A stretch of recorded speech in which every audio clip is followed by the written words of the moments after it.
Bonjour à tous.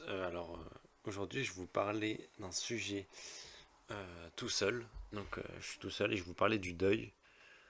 Principalement d'un deuil que j'ai vécu et de l'impact que ça a eu sur ma vie. Voilà, si j'espère que ça va vous intéresser, que vous pourrez vous mettre à ma place, ou en tout cas euh, comparer votre expérience à la mienne, si vous avez vécu un deuil assez similaire. Donc, euh, je vais parler du deuil de ma grand-mère. Donc, dans ma vie, j'ai connu qu'un seul deuil, donc qui est celui de ma grand-mère maternelle, parce que j'ai connu d'autres gens qui sont décédés, des amis de mes parents, des grands-oncles et tout ça, mais j'ai pas vraiment vécu de deuil puisque c'est des gens avec qui j'étais assez éloigné et donc j'avais pas une relation très proche.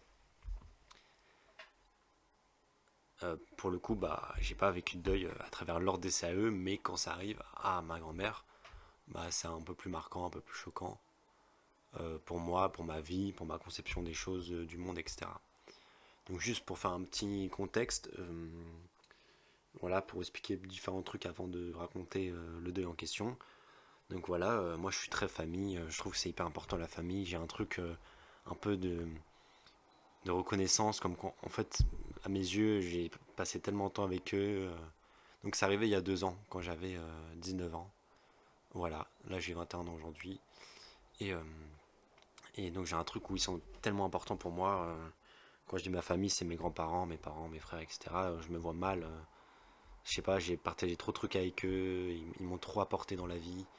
J'ai vraiment ce sentiment de reconnaissance où ils ont fait ce que je suis aujourd'hui. Au sens biologique, évidemment, je ressemblerais pas à ce que je ressemble sans eux auparavant, puisqu'on partage un peu notre ADN. Après aussi, ils ont fait ce que je suis au niveau matériel. Le confort de vie que j'ai aujourd'hui dépend d'eux, en fait, a été apporté par eux, parce que voilà, c'est le soutien financier qu'ils m'ont donné, qu'ils ont d'abord donné à mes parents. Là, je parle de mes grands-parents qui ont donné à mes parents, qui ont ensuite donné à moi. Et aussi, ils m'ont fait au niveau psychologique, c'est-à-dire ils m'ont éduqué. Je considère qu'à jusqu'à tes 18 ans, tu es principalement construit et éduqué par ta famille. Après, ça change, c'est plus ton entourage, amis, collègues, etc., qui t'éduquent. Bon, je mets de côté l'expérience de vie, évidemment, qui font que ça t'éduque, ça t'apprend. Mais je dirais que pour les personnes qui ont contribué à ma psychologie, à mon identité, c'est un peu ma famille forcément en premier. Et donc voilà, quand la première personne que je connais qui décède fait partie de ma famille, c'est un peu dur. Parce que les autres avant faisaient partie de ma famille. Enfin, il y en a qui faisaient partie de ma famille, d'autres non. Mais je les connaissais moins. Et donc ça te marque moins forcément, c'est logique. Donc pour faire simple, du coup ma grand-mère, elle a été malade pendant longtemps. Pendant 13 années de sa vie, elle a eu un cancer. Donc pas à la suite forcément.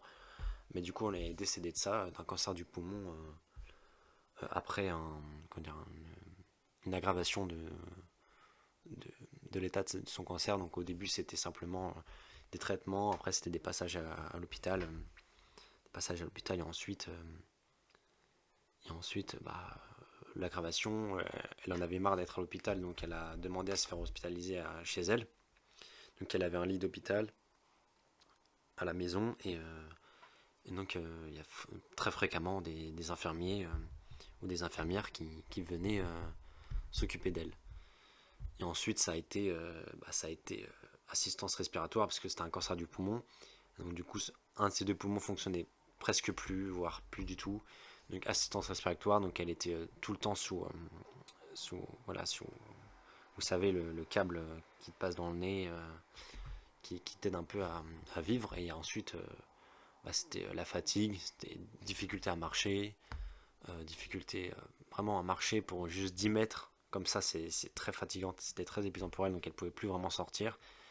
Le seul moment où elle pouvait sortir, c'est en fauteuil roulant, donc quand moi ou un de mes frères ou mes parents la poussaient en fauteuil, puisqu'elle pouvait plus marcher, en fait c'était trop fatigant pour elle de marcher, même très peu de mètres, c'était épuisant.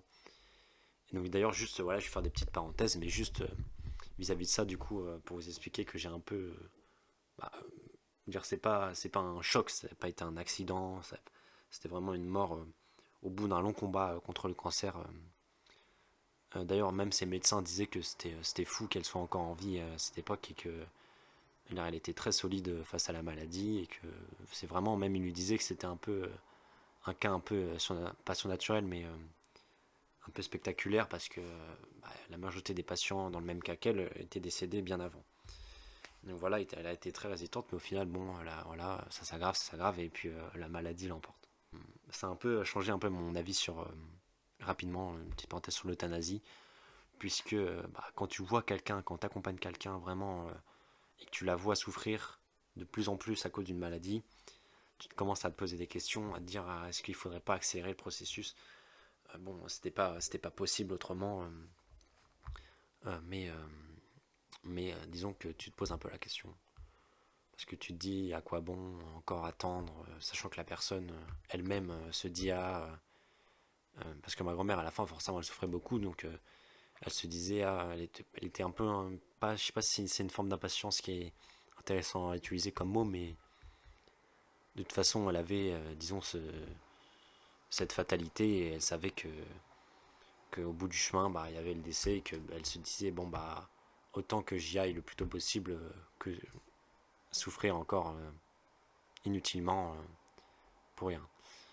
Et d'ailleurs, pour vous donner un peu l'information, elle n'avait pas cette image de la mort un peu négative, puisque de toute façon, enfin, elle était très pratiquante chrétienne, et, euh, et elle avait vraiment cette idée de, même elle m'a dit plusieurs fois, voilà, c'est pas grave, quand je vais mourir, je vais aller au paradis, et puis je vais retrouver tous les gens avec qui j'ai partagé ma vie, qui m'ont aimé, que j'ai aimé, et je vais les retrouver. Donc elle avait vraiment cette image assez positive du décès. Elle se disait, bah voilà, je vais être accueillie, c'est pas la fin, c'est un renouveau, c'est la fin d'une étape, mais ça ne s'arrête pas là. Et donc elle n'était pas effrayée par la mort, pas du tout. Au contraire, elle était un petit peu impatiente bah, pour expliquer un peu. Donc forcément, tu suis des traitements quand tu as un cancer et vers la fin, de 6 mois avant son décès, elle nous avait dit à nous tous, sa famille, elle nous avait dit, bah voilà, j'en ai marre, je vais arrêter mon traitement. Et qu'est-ce que vous en pensez? Donc nous, on comprenait très bien pourquoi elle faisait ça, parce qu'elle en avait marre de souffrir. Et elle nous disait, bah voilà, mon médecin, il m'a dit, bah dans 6 mois, normalement, si j'arrête le traitement, je serais décédé, puisqu'elle avait une de ses amies aussi, qui avait arrêté son traitement, qui était mort 6 mois après, donc c'était un peu projeté sur cette amie-là. Et au final, elle a survécu 7 mois, donc elle a survécu un mois de plus, entre guillemets, que les prédictions qu'elle s'était faites et que les médecins lui avaient faites. Et donc elle avait arrêté son traitement, et puis 7 mois après, elle était décédée, bah, du coup, en s'allongeant dans son lit, en fait, donc elle avait un lit d'hôpital, et c'était en s'allongeant dans son lit qu'elle était décédée. Mon grand-père ensuite l'a retrouvée le lendemain matin, et voilà, a appelé bon, voilà, les pompes funèbres, le médecin légiste, etc. etc. Donc,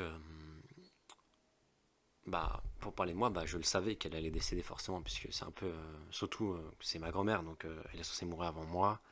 Elle avait une maladie très grave, et donc je savais que ça allait arriver. Dire, c'était pas un choc vraiment, mais pour autant, je trouve que, enfin, je vais vous parler après de ça, mais que c'est malgré tout, malgré le fait qu'il n'y ait pas ce côté-là de d'inattendu, et bah c'est quand même assez marquant, je trouve. Surtout que, bah, comme je l'ai dit dans le préambule, pour moi la famille c'est très très important, vraiment. Je sais pas, moi j'ai beaucoup d'amour pour ma famille, et je trouve que j'ai du mal avec, par exemple tout bête, mais j'ai du mal avec les gens qui font des blagues pour se moquer de leurs grands-parents ou leurs parents, ou qui font des blagues pour se moquer de la mort de leurs grands-parents. Moi, je trouve ça très choquant. J'en connais beaucoup, mais parce qu'ils ont moins cet affect, ils sont moins liés émotionnellement à leur famille, donc du coup, bah, ils sont un peu plus détachés, et ça leur permet un peu de relativiser, enfin, de plaisanter là-dessus. En tout cas, moi, j'ai du mal avec ça. Et donc, bon, voilà, bah, on me l'apprend avant d'aller en cours. Je me rappelle, je mettais mes chaussures. Mon père me dit, il rentre dans la chambre, il me dit, me voilà, grand-mère est décédée. Bon, au final, j'étais un peu, enfin, j'étais pas content, mais dire, j'étais content du fait que j'avais pu la voir peu de temps avant son décès. Je l'avais vu pas la veille, mais l'avant-veille. J'étais allé lui rendre visite donc, avec mon frère, donc on était content d'avoir pu entre guillemets la voir juste avant son décès. Et, euh, et donc voilà, la journée c'est très difficile parce qu'on doit aller en cours. toute la journée, voilà, on est là, on n'a pas envie d'y aller, on est dans le bus, on y pense, on a la journée entière qui passe, et c'est difficile, mais voilà. Et donc, ensuite, ce qui s'est passé, c'est qu'il y avait forcément l'enterrement. Donc, par rapport à ça, c'est très bien passé, puisqu'en fait, ma grand-mère avait prévu, avait noté sur une feuille de papier tout ce qu'elle voulait faire et avoir pour son enterrement, puisqu'en fait, elle savait qu'elle allait décéder, donc elle avait vraiment anticipé le truc au niveau religieux, au niveau matériel. En fait, elle avait tout prévu, même tout ce qui est bête, des trucs de l'héritage, elle avait tout prévu parce qu'elle savait que ça allait arriver. Et voilà, elle voulait préparer le coup pour rendre la chose plus simple. Et aussi pour avoir la cérémonie qu'elle voulait. Et donc, elle avait prévu une cérémonie qui s'est passée du coup. Donc, il y avait deux cérémonies, une cérémonie à l'église et une cérémonie au cimetière pour qu'elle puisse se faire enterrer. Et donc, il y avait d'abord la cérémonie à l'église qui était à peu près un peu plus d'une semaine après son décès, je crois. Ah oui, aussi, mes parents m'avaient demandé est-ce que tu vas aller la voir à la morgue parce qu'on peut aller voir le cadavre maquillé, tout beau, avec des beaux vêtements, pour voir un peu le cadavre avant qu'il soit mis en cercueil. Donc moi je voulais pas parce que j'avais eu la dernière image d'elle, c'était vivant. Donc je voulais pas avoir une image d'elle décédée. Enfin, tu sais, un corps froid, un peu pâle, même s'il est maquillé et que la personne est belle. Et je voulais pas ça et donc j'ai pas accompagné mes parents parce que je voulais pas avoir cette image-là. Et donc c'est mon père et ma mère et mon oncle qui sont allés. Donc ma grand-mère a du coup deux filles, donc ma mère et mon oncle, pour information. Et donc elle avait prévu voilà son enterrement, et donc on a essayé tous de sa famille de respecter un peu de respecter voilà, le processus qu'elle avait fait, les étapes. Donc on a tout préparé, et on l'a fait dans l'église où elle voulait, avec le prêtre qu'elle voulait, qui était un prêtre euh, qui était très proche d'elle et en fait qui vivait en Belgique, mais qui est directement venu à Paris pour faire la cérémonie. Et c'était super, c'était un prêtre que j'aime beaucoup. Et, euh, et donc la cérémonie se passe à l'église. C'est une église où vous y allez beaucoup, mon grand-père et ma grand-mère. Mon grand-père il va toujours du coup, mais sans ma grand-mère.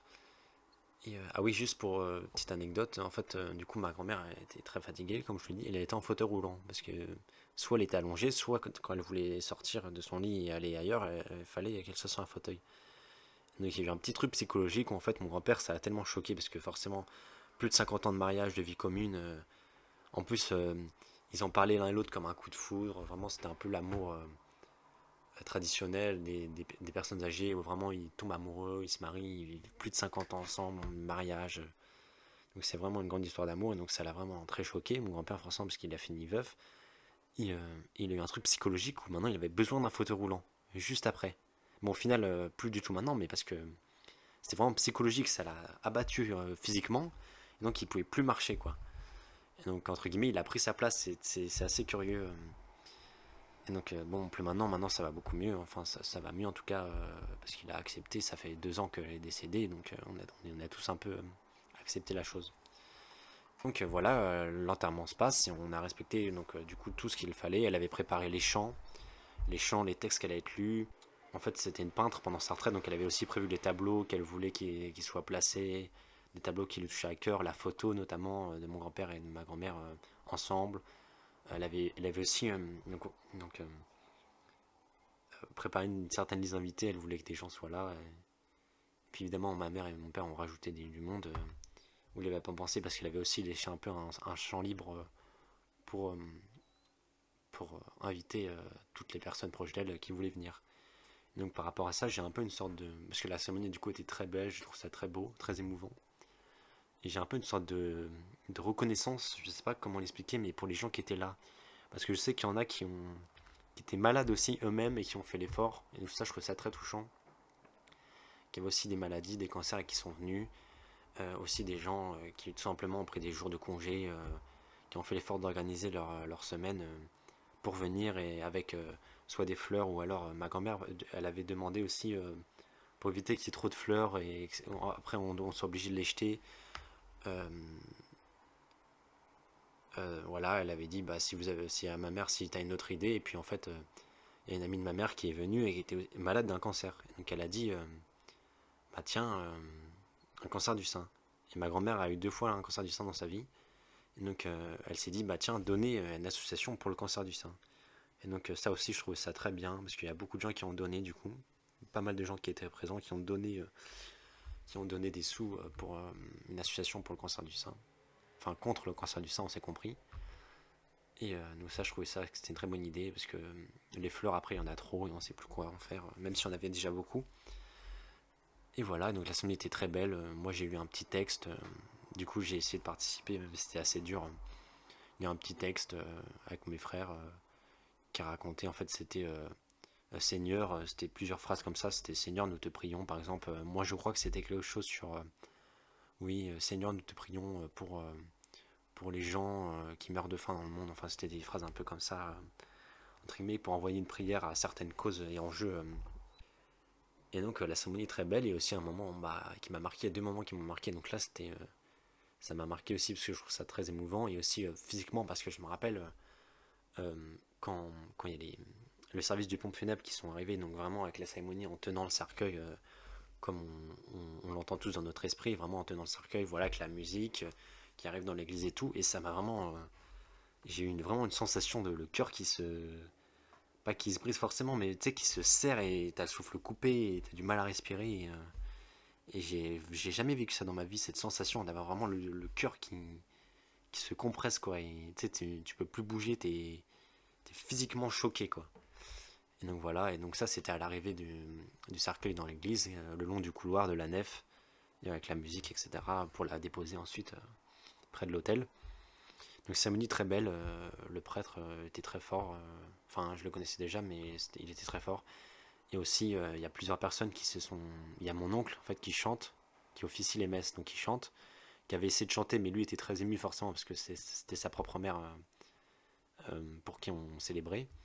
Et donc voilà, il chantait, après c'était une des amies de ma mère qui chantait, il y a plusieurs personnes qui étaient des très bons chanteurs donc qui sont proposés pour officier la messe en groupe. Donc ça c'était très émouvant, je suis assez reconnaissant envers eux.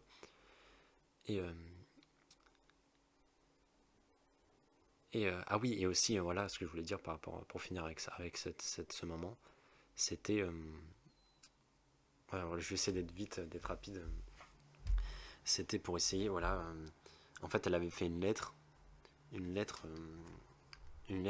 pour les gens qui étaient sur place, voilà, pour leur envoyer un petit message après, donc elle avait écrite avant sa mort, donc au début ça a commencé, elle disait quelques paroles à son mari, ou mon grand-père, ensuite ses enfants, mon oncle et ma mère, ensuite son gendre, mon père, et après, moi, enfin ses petits-enfants, moi et mes deux frères. Et ensuite, elle finissait voilà, par faire un petit mot d'amour à tous les gens qui étaient là, de manière impersonnelle. Et donc, et je me rappelle qu'à la fin, elle dit oui, voilà, là où je suis heureuse. J'ai retrouvé les gens que j'ai perdus. Donc vraiment, dans le côté paradis, c'était vraiment tous les textes et les chants qu'elle avait choisis, ça allait dans cette idée-là de la mort, c'est un renouveau, c'est pas grave, enfin c'est grave, pardon, mais c'est pas la fin plutôt. Là, c'est pas la fin, c'est le début d'autre chose. Voilà, on perd quelque chose pour retrouver ailleurs. Et donc elle disait, bah voilà, je vais vous attendre, je vous attendrai, on se retrouvera quand vous décéderez, on se retrouvera tous ensemble. C'est ce qu'elle disait. Et il y a une phrase qui m'a marqué, c'est qu'elle a dit, oui, je saurai, pardon, être patiente. Donc voilà, en disant, bah, c'était un peu, moi j'ai discuté beaucoup de fois avec elle, donc je savais qu'elle disait, voilà, on se retrouvera, mais il n'y a pas de problème, entre guillemets, j'espère que je vais vous attendre longtemps, quoi. Comme quoi, bah, j'espère que du coup, je vous retrouverai quand nous, on aura vécu longtemps comme elle, parce qu'elle est morte à 84 ans. Donc c'est quand même une belle vie. Surtout qu'elle a vécu beaucoup de choses et tout. Donc voilà. Et ensuite, pour finir rapidement avec le contexte, tout ça, il y a eu l'enterrement au cimetière 2 jours après. Ou un jour après, pardon. Non, un jour après. Donc c'était à la campagne, donc il y avait moins de monde. C'était dans son village natal. Il y avait moins de monde. Enfin, dans son village, pardon, de famille en tout cas, oui. Et, euh, et voilà, c'était aussi beau. Voilà, il y a eu la tombe, voilà, etc. Avec le cercueil du coup déposé dans la tombe qui est ensuite refermée. Et puis voilà, du coup comment dire, son cercueil repose avec aussi les cercueils des gens de sa famille avec qui elle voulait être enterrée. Donc ça c'est pour un peu finir sur le contexte. Et donc après j'aimerais parler vite fait enfin pas vite fait mais en large et en longueur de l'impact psychologique que ça a eu. Donc je dirais que tout bête par exemple, un truc tout bête là où je voulais parler rapidement, c'est plus les causes de son décès. Donc la maladie, donc ça peut arriver à tout le monde. Surtout récemment où j'ai découvert que voilà, ça pardonne pas. Parfois, t'as vraiment pas de chance et c'est affreux et tu tombes malade et tu ne mérites pas. Et mon père, il m'a raconté qu'une fois, il dit souvent à l'hôpital, parce qu'il travaille à l'hôpital et donc il voit des décès assez régulièrement. Il dit, euh, il existe un Dieu pour tout le monde. Et en fait, c'est dans le sens où, il dit ça dans le sens où, par exemple, bah, il y a des gens qui sont mauvais, qui entre guillemets ont contribué à leur maladie et qui survivent, et d'autres qui vraiment ont rien fait pour tomber malade et, et qui décèdent, et c'est vraiment pas de chance, quoi. Ça arrive comme ça, et donc pour le coup, elle, c'était pas de chance, parce qu'en fait, c'est un cancer du sein qui a été mal soigné. Enfin, c'est pas à cause des médecins indiens, c'est juste que voilà, il voulait pas partir et qui s'est déplacé en fait dans ses poumons. Donc, parce qu'elle a eu 2 fois le cancer du sein et la deuxième fois, ça s'est pas vraiment soigné, ça s'est déplacé. Et en fait, bah, tout simplement, les médecins lui ont dit bah, vos poumons sont déjà pas dans un état super parce que vous avez fumé. Ma grand-mère fumait toute sa vie, pendant très longtemps, même en étant malade, hein, même en ayant le cancer du sein, quand tu as fumé beaucoup, elle fumait le cigare, enfin très peu, hein, c'était surtout des cigarettes évidemment. Et donc j'ai un peu cette image-là, un peu de rejet vis-à-vis de tout ce qui est fumé, parce que je me dis que effectivement, on peut mourir d'un cancer du poumon sans jamais avoir fumé, et vice-versa. Mais dans l'idée, c'est si on tombe malade, il faut mieux avoir un poumon en bon état, déjà au préalable, pour éviter de rajouter une séquelle médicale en plus à son corps. Donc voilà, j'ai un peu cette image de rejet où je pose un peu comme, pas comme responsable, mais comme un peu un petit responsable, un petit facteur, qui est la consommation de stupéfiants, enfin pas de, oui, de stupéfiants, de produits comment dire, respirés en tout cas, comme étant une cause, un facteur de son décès. Donc du coup, ça, j'ai un peu un rejet vis-à-vis de ça, et c'est pour ça que j'ai jamais fumé et que je compte pas commencer et que je juge un peu en fait clairement ce qu'ils font. Je les juge, j'ai du mal à. Surtout que mon père lui a fumé pendant longtemps et aussi il me disait que bah, ça servait à rien, et même maintenant là il a failli se faire opérer parce qu'il y a une artère qui était bouchée à cause de ça. Et donc il s'est dit bah voilà, j'ai 30 ans de consommation pour rien, à part une artère bouchée qui peut potentiellement être dangereux pour moi. Et au final, c'est du temps, de l'argent dépensé. Voilà, ça peut avoir des séquelles, on s'en rend pas compte comme ça quand on fume. On se dit que c'est rien, mais après, tout dépend évidemment de la dose, etc. On s'est compris, il y a différents facteurs qui rentrent en jeu. Mais dans l'idée, c'est quand même bête voilà, de se dégrader pour des bénéfices qui sont vraiment lamentables. Et donc voilà. Et ça, c'est pour finir avec ma petite aparté sur la consommation de. Comme quoi, je la pose un peu comme co-responsable. Et donc voilà, du coup, j'aimerais dire comment j'ai vécu psychologiquement. Donc du coup, voilà, l'entamement passe, c'est très émouvant, très triste et tout. Et puis après, il y a une sorte un peu de. Bah, je lisais du coup là, les étapes du deuil juste avant. Et donc, en premier, du coup, il y a le choc, donc c'est vraiment la nouvelle qui vient un peu te. Et après, il y a le déni. Et c'est vrai que je reconnais que le déni, ça me parle comme étape. En fait, c'est le déni dans le sens où tu n'y penses pas. Moi, c'était comme ça que je le voyais. Dire, c'est-à-dire que tu essayes de pas y penser, quoi. Enfin, moi, j'essaie de pas y penser, continuer ma vie, les cours, tout ça, en me disant, c'est ma grand-mère, c'est normal que je la vois mourir avant moi, c'est normal. Ce qui est, oui, effectivement, c'est normal. Je veux dire, je m'y attendais, quoi. Malade, 84 ans, forcément, tu peux te dire à un moment, bah, ça peut arriver dans les années qui viennent, dans les mois qui viennent, parce que c'est la vieillesse et c'est comme ça. Et donc, tu essaies de pas y penser, tu dis que c'est pas important, tu dis que ça arrive, que tu savais que ça allait arriver. En fait, tu essaies de relativiser beaucoup de choses, mais en te mentant un peu à toi-même.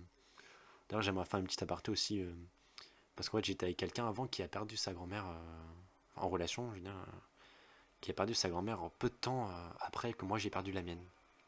Quelques mois après, je crois, 3 4 mois après. Et donc, je me suis rendu compte que j'ai pas été hyper là pour elle, parce qu'en fait, toutes ces réflexions là que je vais vous dire après, c'est des trucs que j'ai eu des mois après, en fait. Vraiment des mois et des mois, au moins 5 6 mois après, voire plus, où j'ai vraiment pris le temps de passer l'étape du déni et de penser sérieusement et de me dire voilà comment ça m'a impacté, de quelle façon. Parce qu'avant, en fait, j'essayais vraiment de me dire, et même c'est ce que je lui disais à ma partenaire avant, je lui disais, bah, je sens que j'ai pas été hyper là pour elle, parce que je lui disais, et je me disais à moi-même en même temps, en fait, c'est parce que voilà, j'avais pas encore appris. Voilà, c'est la jeunesse, t'apprends des choses sur toi. Et donc, je pensais que c'était pas. Je lui disais, c'est la vie, c'est. Voilà, faut passer à autre chose, mais en fait, non, il faut. Pardon. Même si c'est la vie, bah, il faut y réfléchir, il faut y penser, quoi. Il faut accepter le truc. Il faut pas essayer de se dire que c'est pas grave. Si c'est grave, même si c'est quelqu'un qui était destiné à mourir, c'est grave quand même. Et, euh, et donc voilà, c'est un petit regret que j'ai parce que je trouve que j'ai pas été hyper là pour elle. En tout cas, j'ai pas été assez bien là pour elle. Et même moi, j'ai pas été assez bien là pour moi aussi. Mais au final, t'apprends en y repensant et c'est la vie. Et donc je lui disais forcément la même chose qu'à moi-même. Je lui disais, bah voilà, c'est la vie. Faut passer à autre chose. C'est normal que tu la vois mourir. C'est pas très grave. Alors que si c'est grave, même si c'est normal et que c'est la vie, c'est grave. De pas de quelqu'un. Et donc voilà, au final, les mois passent. Je suis un peu dans le déni. Et je commence à y penser. À y penser beaucoup. Et à me dire, ah putain, ça m'a quand même vachement marqué. Et donc, ah oui, par rapport aux étapes du deuil, donc en fait, il y avait le déni. Et ensuite, il y a marqué, il y a la colère marchandage. Donc là, j'ai du mal à me refléter là-dedans.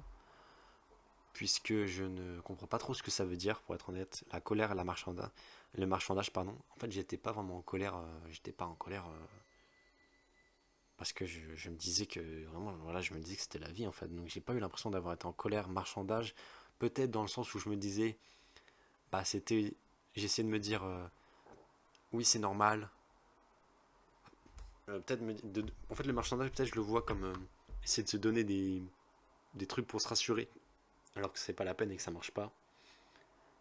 Bah, j'ai essayé de me dire oui, c'est normal, c'est pas grave, alors qu'en fait, si c'est grave. Et donc, bah, c'est peut-être comme ça que je peux voir le choix. Après, il y a la tristesse, du coup, dans les étapes. Donc, oui, forcément, tu te dis, ah putain, elle est plus là.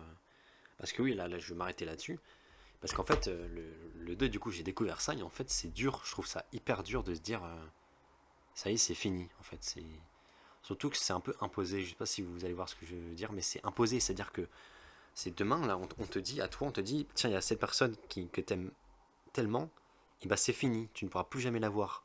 Mais au sens physique, c'est-à-dire que tu pourras pas la croiser dans la rue, tu pourras rien faire avec elle, tu pourras jamais la croiser.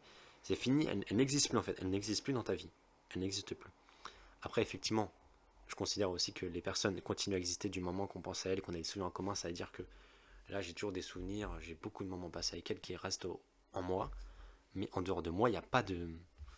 Là, il n'y a plus de traces. Enfin, il y a ces objets, tout ça, mais c'est matériel, tout ça. Il n'y a pas de traces physiques d'elle, en fait. Euh, En tout cas, je peux plus la voir, je peux plus la toucher, je peux plus avoir de contact avec elle physique. Tout est maintenant assez superficiel et assez personnel, en tout cas, et intérieur. Euh, et donc, c'est assez dur, je trouve que c'est dur comme événement, en fait. Parce que ça t'impose une décision à prendre qui est. Tu es obligé de le faire, en fait. Tu n'as pas d'avis à donner, on peut rien y faire, quoi. Ça t'est imposé comme ça arrive et ça t'a imposé. Et donc c'est un peu dur, je trouve. C'est un peu dur de conceptualiser comment dire, cette obligation.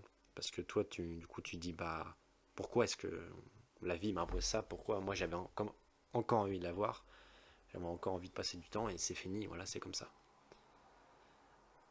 Et donc ensuite, après comment dire, après du coup, il y a la résignation. Donc là, oui, c'est que tu commences un peu à te dire, abandonner l'idée abandonner plutôt tes freins, voilà, abandonner tes petites réflexions pour essayer de te rassurer, tu les laisses tomber parce que tu te dis, ok, là ce que je pense c'est inutile, ça sert à rien, il faut que j'accepte. Donc il y a ensuite l'acceptation, voilà, puis la reconstruction. Donc maintenant j'aimerais parler un peu de l'étape de la reconstruction, plus vis-à-vis des séquelles que ça peut laisser, enfin que ça m'a laissé à moi, si certains arrivent à se retrouver là-dedans. Donc en fait, c'est un moment qui m'a beaucoup choqué du coup parce que je trouvais ça très choquant de perdre quelqu'un en manière imposée et que et tu n'y peux rien, tu te sens impuissant, tu sais pas, en fait tu découvres, c'est-à-dire c'est aussi une réflexion que je m'étais faite, je me suis dit que tout simplement bah, quand je perdrai logiquement dans l'ordre logique mes autres grands-parents, bah, ce sera peut-être plus simple parce que ce ne sera pas un inconnu que je découvre, ce sera un deuil que j'aurais déjà vécu avec quelqu'un d'autre et donc ce sera peut-être plus simple pour moi parce que je vais savoir ce que c'est, voilà, je ne serai pas perdu. Je pense que le premier deuil est un peu plus dur que les autres. Sauf si c'est évidemment quelqu'un que tu ne t'attendais pas du tout à voir mourir, évidemment. Par exemple, tes parents. Moi, mes parents ont entre 50 et 60 ans, enfin 50, 55, 54, et donc forcément, je ne m'attends pas à les voir mourir avant au moins 20 ans. Alors que mes grands-parents, bah, c'est un peu plus concret, entre guillemets. Même si je ne veux pas qu'ils meurent, parce que ça me choquerait beaucoup, bah, je sais que ça va arriver avant. Voilà. Ça arrivera bien avant les autres. Et donc, je trouve ça très dur et non, en fait, ça m'a tellement choqué que je l'ai mis sur un piédestal. En fait, c'est ça dont je voulais parler, c'est que je l'ai mis sur un piédestal du traumatisme, en fait, où pour moi, c'est devenu un des trucs les plus pires à vivre. Parce que, évidemment, pire que ça, il y a quoi? Pour moi, il y a juste mourir soi-même, en fait. Ensuite, voir mourir quelqu'un que tu t'attends pas, donc tes parents, quand ils sont trop jeunes, ou tes enfants, évidemment, parce que c'est encore plus choquant, parce que c'est eux qui sont censés devoir mourir. Donc ça, c'est pire. Ensuite, c'est tes grands-parents. Et donc voilà, le deuil comprend ces quatre trucs-là, ces quatre choses, quatre éléments. Et le deuil est la pire chose qui puisse arriver, je trouve. Parce que, évidemment, après, il y a la douleur physique, mais je parle dans les moments tristes de ta vie, voilà. Dans l'échelle de la tristesse, je dirais que c'est le pire. Parce que c'est un truc où c'est vraiment, t'es impuissant et tu ne peux rien y faire. En fait, ça t'est imposé, tu peux même pas essayer de... Il n'y a aucun élément qui te rassure parce que, en fait, tu dis que c'est la vieillesse et tout ça, mais t'es impuissant vis-à-vis de ça et ça te plaît pas en fait d'être impuissant. Parce que j'en parlais avec mes amis, voilà, il y a pas plus tard que 2 jours, et on parlait du fait d'avoir le cœur brisé vis-à-vis du deuil. Et mes amis disaient que c'était pire d'avoir le cœur brisé que. Donc, quand je parle de cœur brisé, on en avait conclu que c'était être amoureux d'une fille ou d'un homme, d'une personne, voilà, à qui tu tiens beaucoup, avec qui tu partages des choses, et cette personne t'abandonne. Donc voilà, te quitte, te laisse tomber pour différentes raisons, qui le regarde ou qui la regarde, donc te laisse alors que tu étais encore amoureux et que tu attendais beaucoup de cette relation. Donc ça, c'est le cœur brisé. Sauf que moi, je considère quand même que le deuil est pire, puisque le deuil de la personne en question, tu ne pourras plus jamais la voir. C'est fini. C'est-à-dire son existence disparaît en fait. Elle disparaît. Tu auras peu de contact physique, euh, virtuel direct, indirect. Parce qu'évidemment, quand tu quittes quelqu'un ou tu te fais quitter, cette personne-là, tu as potentiellement une chance de la recroiser dans la vie, d'envoyer des messages à cette personne, même si vous ne voyez plus, tu peux toujours lui envoyer des messages, l'appeler, euh, voir des photos d'elle, je sais pas, par exemple, qui sont postées, ou en story, ou peu importe. En tout cas, tu auras toujours des contacts directs ou indirects, ou même on va te parler d'elle, on va te raconter des choses sur elle, ou tu vas y penser, tu vas revoir des photos d'elle. Alors que quand c'est un décès, je trouve que c'est tout ça disparaît en fait, à part les photos, tout ça. Tous les contacts, c'est plus possible, il n'y a plus zéro contact. À part évidemment pour ceux qui croient par exemple au fait d'avoir des contacts avec les morts, avec les âmes. Bon, ça, j'y crois pas trop, mais certains, du coup, arrivent à avoir des contacts vis-à-vis de leur superstition, en tout cas. Pour tout ce qui est contact avec les morts, enfin, les voyants, tout ça, je sais pas comment on appelle ça. Et donc, moi, c'est pas trop mon cas, et je me dis, c'est fini, les contacts, c'est fini. Alors que quand tu vis une rupture, je trouve que c'est moins grave et que c'est moins triste parce que tu peux toujours avoir des contacts, en fait. C'est pas fini. C'est juste, ça change, en fait. La relation change. La relation n'est pas finie. La relation, elle a juste changé. Elle s'est transformée, elle est passée d'une relation amoureuse à une relation enfin pas rancunière, mais un peu sur la rancune, enfin si sur la rancœur en tout cas, ou en tout cas sur le passé, sur une relation assez platonique, assez plate. Mais elle n'est pas finie, la relation n'est pas finie. Alors que le décès, c'est fini. Voilà, il n'y a plus de relation, tout court. Il n'y a plus de contact. Donc je trouve ça plus dur. Et donc voilà, ce que j'en ai déduit, c'est qu'en fait, j'ai l'impression que je l'ai tellement mis sur un piédestal, le deuil, que j'ai du mal à être touché par les autres choses qui m'arrivent. Donc là, je me rends compte que ce deuil-là, un peu de manière paradoxale, m'a rendu plus sensible. Mais sensible aux choses où je suis pas attaché, c'est-à-dire je sens que depuis je suis plus ému facilement, par exemple devant un film, je sais pas, devant une musique qui me rappelle des souvenirs, voilà, je suis plus ému facilement, même me rappeler des choses, ça peut un peu m'émouvoir, mais quand je vis des choses au sens concret, des choses qui m'arrivent directement, et je sais pas, j'ai du mal, enfin je trouve que je me sens un peu détaché, ou en tout cas je me refuse d'être autant impacté que lors de mon deuil. Parce que, je sais pas, j'ai un peu un caractère où je pleure pas beaucoup. Et donc voilà, quand j'ai pleuré dans ce deuil-là, je me suis dit, bah tiens, j'ai pas le droit de pleurer. En fait, je me disais, j'ai pas le droit de pleurer autant. En tout cas, je peux pleurer, mais pas autant. si c'est pas pour une raison identique, si c'est pas pour le deuil d'une autre personne en fait. Parce que imaginons que je sais pas, je me fais quitter et que je pleure autant, bah je me dirais tiens c'est aussi important. Alors que dans le fond, je sais pas si c'est dur ou pas, mais je me dis non c'est pas important en fait. Et donc du coup j'ai mis un peu la mort sur un piédestal ou même tout bête, ça m'a rendu aussi plus sensible à des choses qui m'arrivent pas mais qui m'impactent, font partie de mes convictions.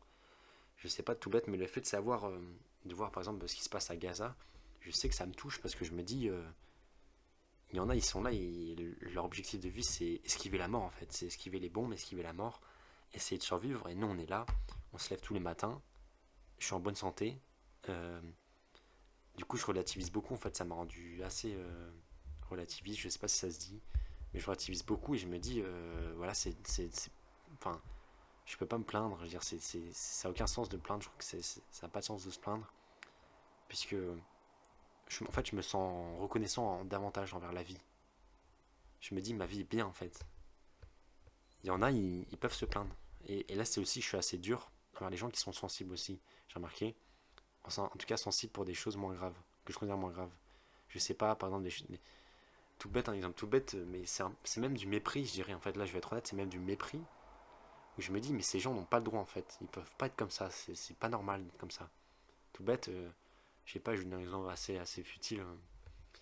Quelqu'un par exemple qui est touché par le fait d'avoir une mauvaise note, peu importe l'implication que cette personne a eue, je trouve que tu ne peux pas pleurer pour ça en fait. Parce que c'est pas grave.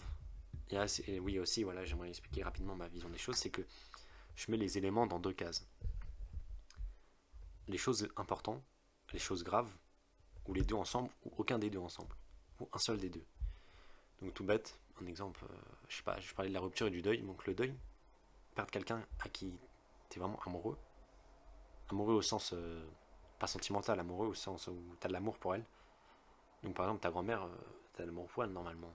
À moins que justement tu sois pas trop famille comme moi et que tu sois un peu détaché. Et ça arrive, j'en connais beaucoup qui sont vraiment détachés de ça et même ça me choque un peu parce qu'ils ont l'air un peu de... Tu sais, ils font des blagues et tout ça sur le décès de leurs parents et je trouve que bah, j'ai envie de leur dire bah faites pas ça parce que quand ça vous arrivera, ça sera... Ça va te choquer.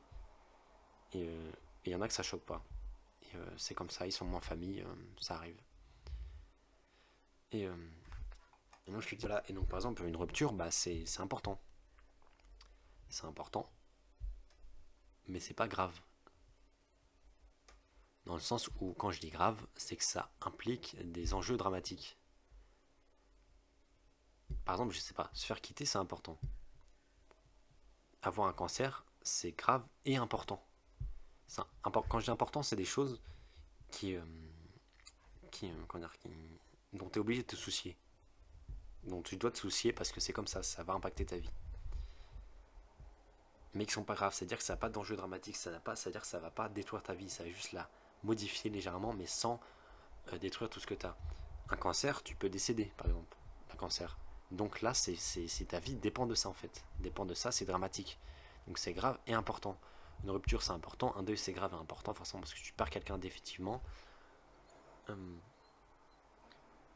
Et donc voilà. Et, euh, et donc tout bête, les choses graves, c'est par exemple, je sais pas,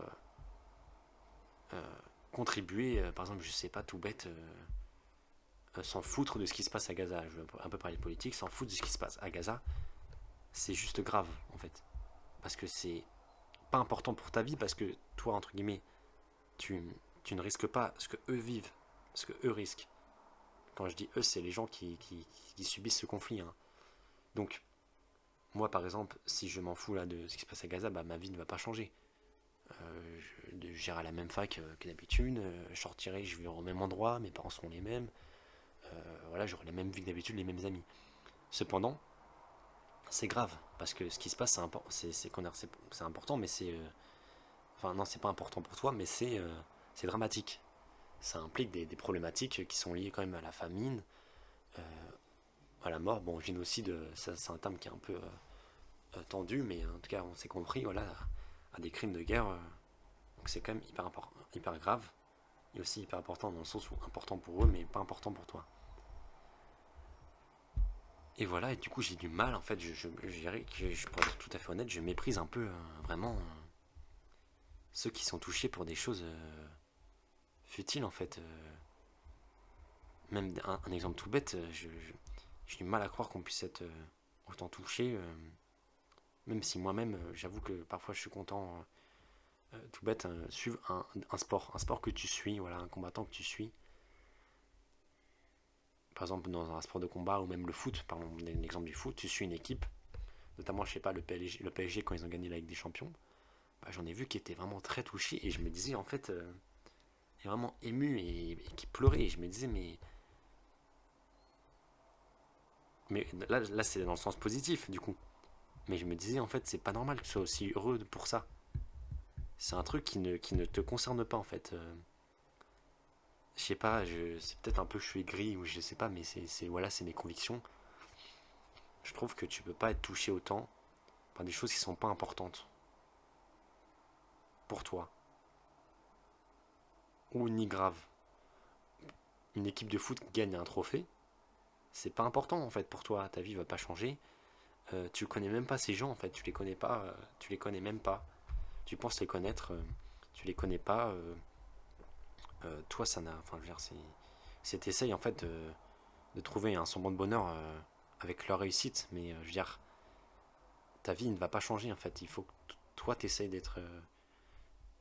Et du coup, ouais, c'est là où je voulais en venir, c'est que du coup, j'essaie de relativiser beaucoup et d'essayer de me concentrer sur des choses qui me contentent, c'est-à-dire de me dire, j'ai vraiment des réflexions premier degré où je me dis, à un moment, j'en parlais à mon père et je faisais un puzzle parce que ouais, ça faisait longtemps que j'avais pas fait de puzzle et j'ai envie de penser à autre chose.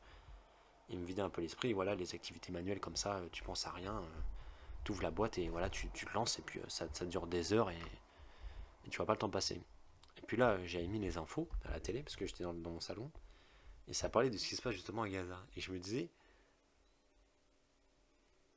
je me posais la question, qu'est-ce qui m'éloigne en fait, moi, un adolescent français, enfin un adolescent, un jeune homme, pardon, un jeune homme de 21, de 20 ans, parce que c'était quand j'avais 20 ans, un jeune homme de 20 ans, parisien, qui a une maison, enfin qui a un appartement, très, très bel appartement, en plus c'est un appartement qui est très bien, qui a une belle télé, je veux dire tout bête, qui a une belle télé, qui a un puzzle en fait, simplement qui a un puzzle, et qui peut faire les deux en même temps.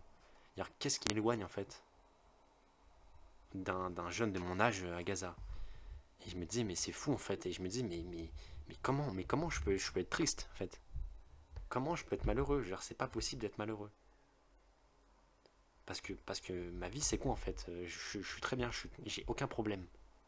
Qui sont, qui sont graves et importants, les deux ensemble. J'en ai pas en fait. Le seul moment où ça m'est arrivé, c'est le deuil de ma grand-mère. Où là, c'était grave, parce que ça parlait de la mort, et la mort, c'est grave. Et c'était important parce que c'était ma grand-mère. Parce que c'était une personne qui m'a fait. Et du coup, j'ai vraiment ce mépris où je me dis, mais il y en a en fait, je les trouve trop heureux et trop tristes pour des choses qui ne les concernent pas en fait. Qui ne les concernent pas, qui ne sont pas importants, ou alors qui les concernent beaucoup, notamment la rupture, mais qui ne sont pas graves. Parce que je considère que voilà, la rupture en fait, c'est simplement une relation qui change, qui évolue. C'est pas une relation qui s'arrête, simplement elle évolue en quelque chose de moins bien, ça c'est sûr, mais qui évolue quand même, qui ne disparaît pas. Vous êtes toujours connecté et vous avez toujours des moyens de vous voir en fait, de vous voir, de vous contacter.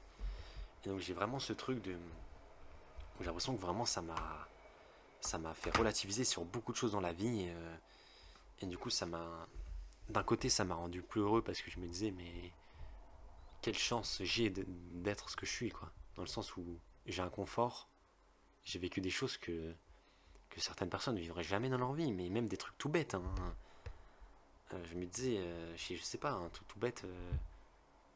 Cette année, j'ai voyagé pendant un mois dans un pays où le niveau de vie était bien inférieur à celui de la France. Et donc par curiosité, j'ai fait un calcul du salaire là-bas, en me disant combien de temps il faudrait pour que un mec comme ça qui vit là-bas vienne voyager un mois en France. C'est impossible en fait, il faudrait qu'il travaille pendant 20 ans.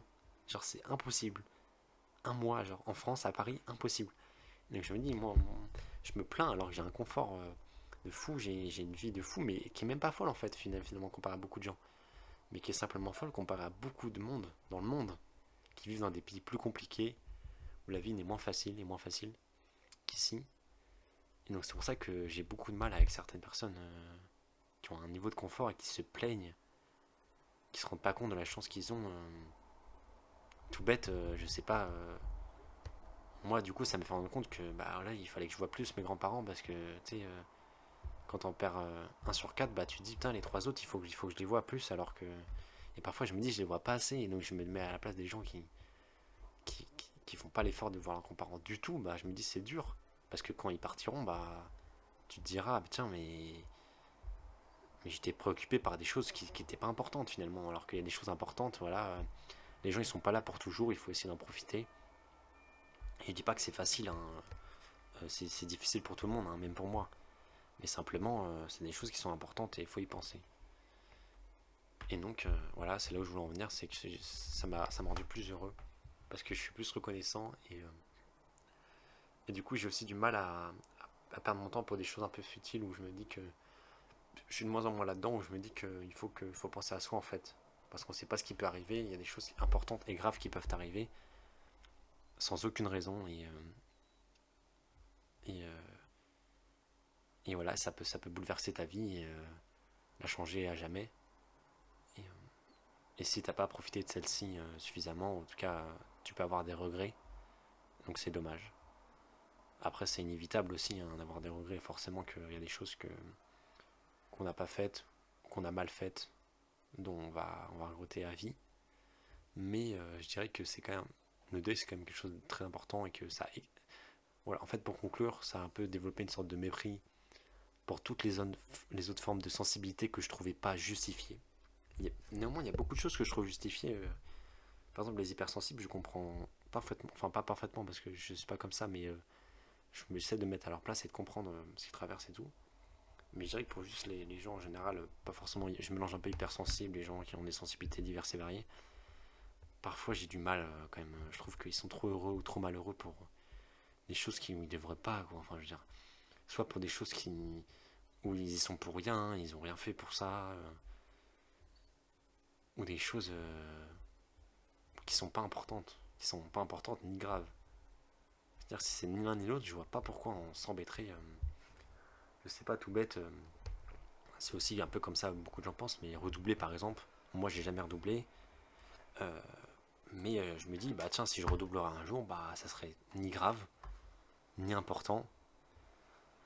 Donc, en vrai, t'auras le seum, tu seras dégoûté pendant quoi? Allez, même pas un mois. Moi, je serais dégoûté 2 semaines et après, c'est fini, hein. Je me dirais, bah tiens, qu'est-ce que je vais faire l'année prochaine? J'aurai du temps libre, je vais faire plein de trucs. Donc voilà, je trouve que ça a un peu redéfini ma vision des choses qui sont graves et importantes dans la vie. Parce que j'ai mis la mort et le deuil sur un piédestal très très élevé. Donc tout ce qui me paraît moins grave, je le méprise un peu en fait. J'ai du mal avec certaines personnes qui se plaignent de choses futiles, en tout cas. Donc du coup, je dirais que bah, ce deuil-là, c'est un peu quand même bouleversé ma vision des choses. Ça m'a rendu moins sensible, mais plus, je sais pas comment l'expliquer, moins sensible, mais plus à l'écoute ou en tout cas plus attentif à des choses de la vie. Ça m'a rendu pas plus éclairé, je sais pas si c'est le bon mot, mais là je suis beaucoup plus attentif à certaines choses qui me concernent pas aussi, notamment dans le sens qui me concernent pas, qui sont à des gens dans le monde.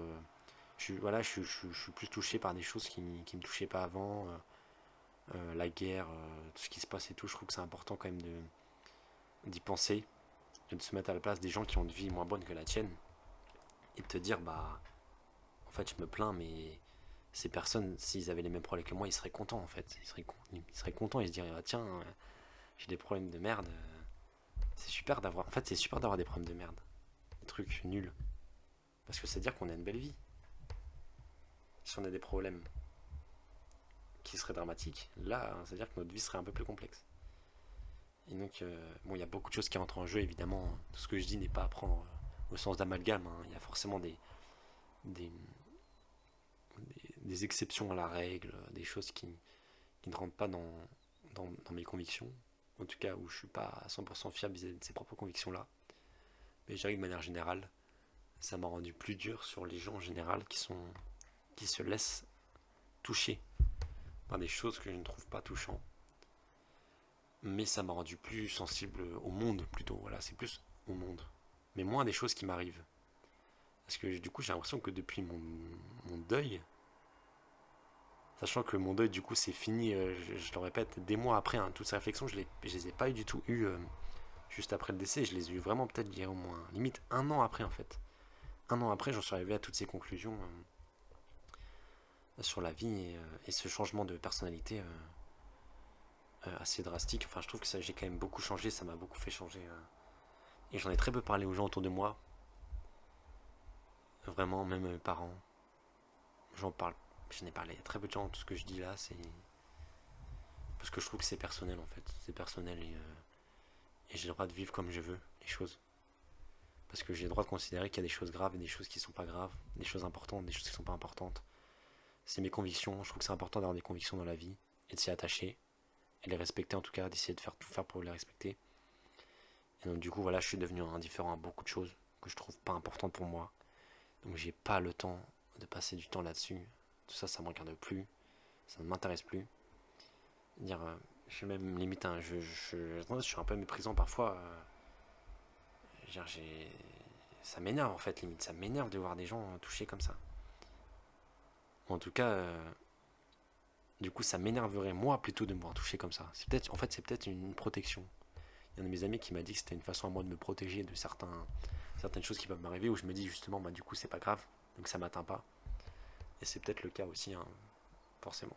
C'est peut-être le cas où je me dis, bah tiens, c'est pas grave, du coup, c'est un moyen à moi de pas me faire atteindre, entre guillemets, par des choses qui m'arrivent. Mais je sais pas, j'ai l'impression que je changerai pas d'avis. Et que c'est des choses qui ne m'atteindront pas, quoi qu'il arrive, en fait. Quoi qu'il arrive, je vois pas la raison pour laquelle je serais atteint par ça. Puisque c'est pas important. Voilà, voilà. J'espère que ça vous a plu. Tout ce petit truc, j'espère que vous allez vous reconnaître. J'ai parlé un peu de moi. Je suis curieux de savoir s'il y en a qui écoutent ça et qui ont discuté un peu avec moi de la façon dont ils ont vécu leur deuil. Peut-être faire un deuxième épisode en comparant mon avis à celui de quelqu'un d'autre qui a vécu le deuil de manière différente, peut-être de manière plus grave, plus détachée, je ne sais pas. Euh, de toute façon, voilà, à bientôt.